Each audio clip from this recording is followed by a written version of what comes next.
Bonjour et bienvenue au Centre Pompidou. Je suis Ariane Coulombe, conservatrice au Musée national d'art moderne. Je vous propose de partir à la découverte du cubisme, l'un des mouvements fondateurs de l'art du XXe siècle.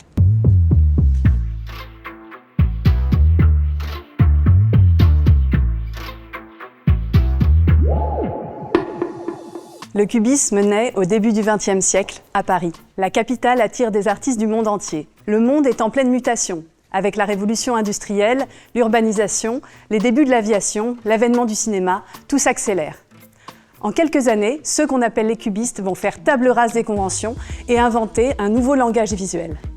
Face aux formes académiques qu'ils jugent dépassées, les jeunes artistes se tournent vers d'autres modèles. Au Salon d'automne de 1907, la rétrospective du peintre Paul Cézanne marque les esprits. C'est une leçon de géométrie. Il faut traiter la nature par le cylindre, la sphère, le cône, dit Cézanne. Dans ces natures mortes, l'espace semble se redresser vers le spectateur. Fruits et objets sont vus à la fois de face et du dessus. Picasso dira « Cézanne, c'est notre père à tous ».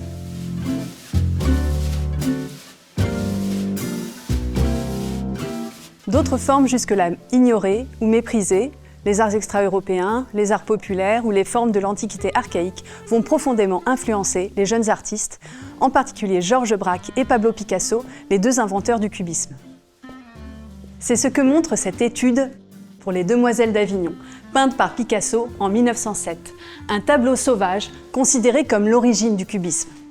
Ce buste de femme, réduit à un masque ovale, au nez en quart de brie, montre le rejet de la représentation naturaliste. Il témoigne de l'influence des sculptures africaines découvertes au musée d'ethnographie du Trocadéro, que les artistes comme Picasso, Braque ou André Derain commencent alors à collectionner. Ces recherches radicales déconcertent même les amis de Picasso, comme Georges Braque, venu le voir dans son atelier du bateau Lavoir. En 1908, Braque répond aux œuvres de Picasso par ce grand nu. L'espace est ambigu. La figure peut être lue aussi bien debout que couchée, vue par-dessus. Braque reprend la palette colorée de Cézanne et sa géométrisation. Le corps semble tourner sur lui-même, le visage ressemble à un masque. Ce grand nu est exposé en 1908 à la galerie Kahnweiler. C'est à cette occasion que le critique Louis Vaucel écrit « Braque réduit tout à des schémas géométriques, à des cubes ». Le terme cubisme est lancé, à l'origine pour qualifier négativement cette nouvelle manière de peindre. Un fertile dialogue va naître entre les deux artistes. Braque appellera cette période d'expérimentation leur cordée en montagne. À eux deux, ils vont s'aventurer là où aucun autre artiste n'est encore allé. L'abolition de la perspective, utilisée depuis la Renaissance pour représenter la profondeur, les conduit à imaginer un espace tactile. Les années 1909-1910 voient l'éclatement de la forme homogène. Le thème classique de la femme assise se disloque ici en multiples facettes. Le fond est laissé volontairement inachevé, les couleurs se limitent de plus en plus à des camailleux de gris-brun. La figure du guitariste est ici réduite à de petites touches de beige et de gris. L'ensemble se dissout en un réseau d'ombre et de lumière.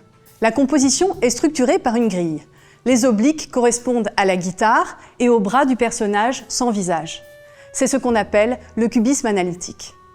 Une question se pose, comment aller plus loin sans glisser vers l'abstraction que Picasso et Braque refusent?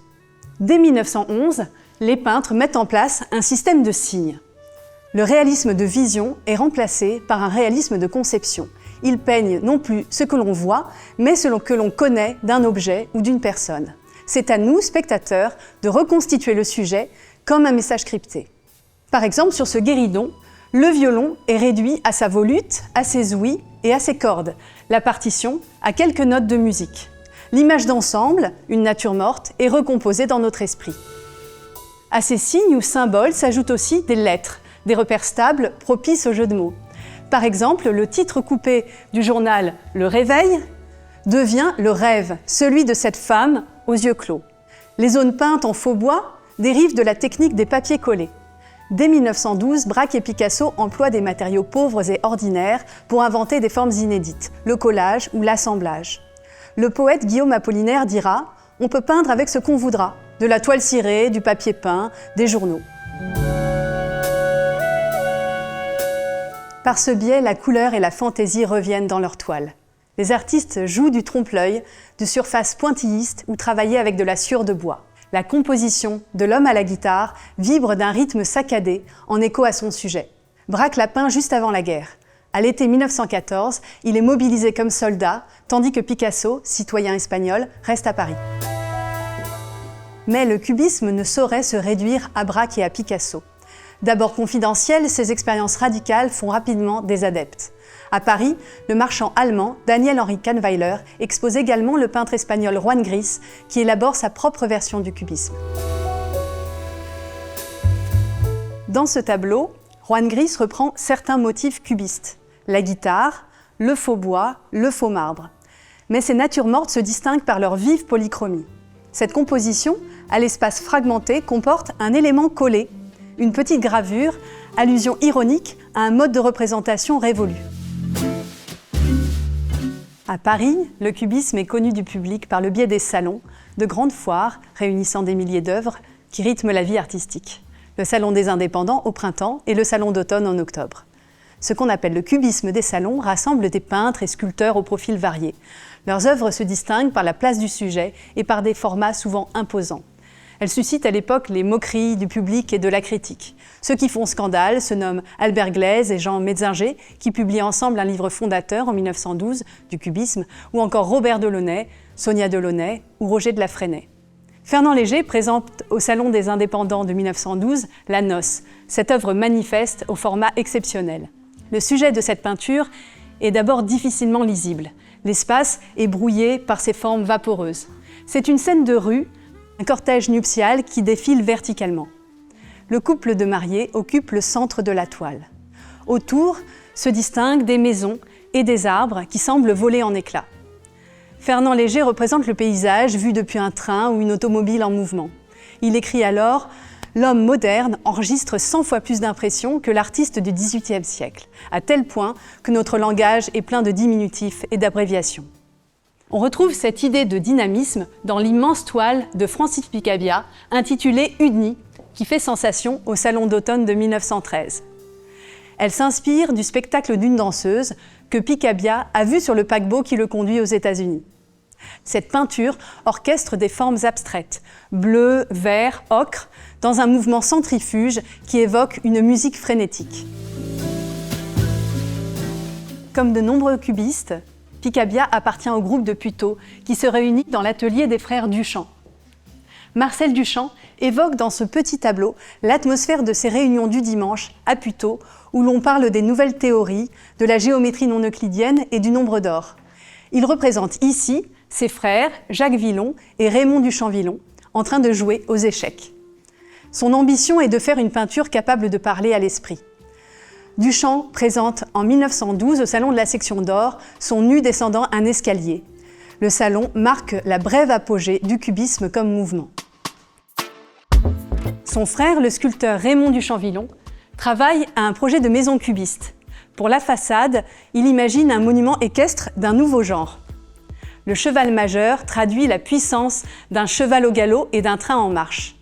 Le sculpteur multiplie les points de vue. Bielle et engrenage se substituent aux membres du cheval. L'œuvre comparée à un projectile par Henri Matisse restera inachevée.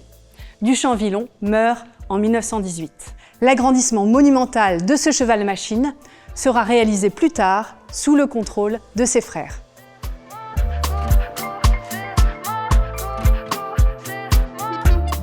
Nombre d'artistes de cette génération sont ainsi fauchés par la Première Guerre mondiale. Le conflit marque un coup d'arrêt à la révolution cubiste. Pour autant, sa leçon de simplification et de géométrisation s'impose comme le langage fondateur de la modernité. Cette tête blanche et rose, peinte par Henri Matisse en 1914, alors qu'il est en compagnie de Juan Gris, témoigne par exemple de la portée des papiers collés sur sa peinture. Très vite, le cubisme essaime à travers l'Europe et le monde. Il ouvre la voie à l'art abstrait, à partir de la grille cubiste, des artistes comme Piet Mondrian ou Kazimierz Malevich élaborent des grammaires nouvelles. La pratique de l'assemblage et l'intégration des objets auront une extraordinaire postérité, des ready-made aux objets surréalistes jusqu'aux installations contemporaines. Ouvrant grand le champ des possibles pour l'art des XXe et XXIe siècles, la révolution cubiste est avant tout une leçon de liberté.